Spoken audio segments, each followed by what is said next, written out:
आप देख रहे हैं डायमंड एमपी न्यूज। नमस्कार, डायमंड एमपी न्यूज में आपका स्वागत है। किसान भाइयों के लिए एक अच्छी खबर है। लगातार खेतों में पराली जलाने से खेतों की उर्वरक क्षमता नष्ट हो रही है, जिसको लेकर भारतीय कृषि अनुसंधान द्वारा पराली से निजात पाने के लिए बायो डिकम्पोजर कैप्सूल का इजाद किया है, जिसे किसान ऑनलाइन वेबसाइट के माध्यम से ऑर्डर कर सकते हैं। दरअसल किसानों को मध्य प्रदेश शासन द्वारा समय समय पर दिशा निर्देश और सावधानियां बरतने के लिए उपाय बताए जा रहे हैं। फिलहाल रबी की फसल कट गई है और बची हुई पराली को जला रहे हैं, जिससे खेतों की उर्वरक क्षमता नष्ट होती है, जिससे जैविक खेती नहीं हो सकती। पराली जलाने से खेतों में टेम्परेचर बढ़ जाता है, जिससे उपजाऊ जमीन के बंजर होने का खतरा बढ़ जाता है।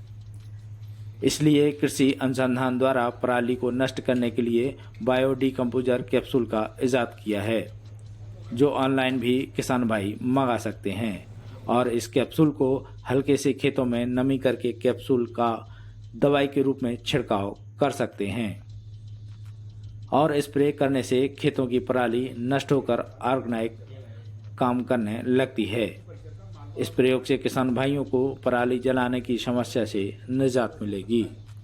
किसान भाइयों को सलाह दी जाती है कि जब गेहूं काट रहे हैं, गेहूं काटने के बाद जो नरवई जलाते हैं किसान भाई, हम ज़्यादातर देख रहे हैं कि मालवा एक गेहूं उत्पादित क्षेत्र है और यहाँ पे जो गेहूं की कटिंग है वो 7 से 1.5 फीट के ऊपर काटते हैं, जिसके कारण किसान को परेशानी होती है। उसकी वजह से किसान उस परेशानी से बचने के लिए आग लगा देता है। तो किसान भाई को सलाह दी जाती है कि नरवई ना जलाएं। और जब आजकल एक ऐसा केमिकल्स ये आने लगे हैं कि जिसका केवल स्प्रे करके नमी बना के अगर उसको हार्वेस्टर से कटवाने के बाद में स्प्रे कर दो तो उसके बाद में जो नरवई है वो सड़ के खाद का काम कर रही है। और अगर ये दवाई आपको चाहिए तो भारतीय कृषि अनुसंधान संस्थान की वेबसाइट पे जाकर आप कैप्सूल बुलवा सकते हैं और कैप्सूल जितनी आपको मात्रा लगे वो फ़ोन लगा के भी बात कर सकते हैं, या भारतीय कृषि अनुसंधान की वेबसाइट पे आप अगर मेल करना चाहें या व्हाट्सअप आपको करना आता हो तो किसान भाई वो जानकारी भी प्राप्त कर सकते हैं कि 1 हेक्टेयर में कितनी कैप्सूल लगेगी और उस हिसाब से वहाँ से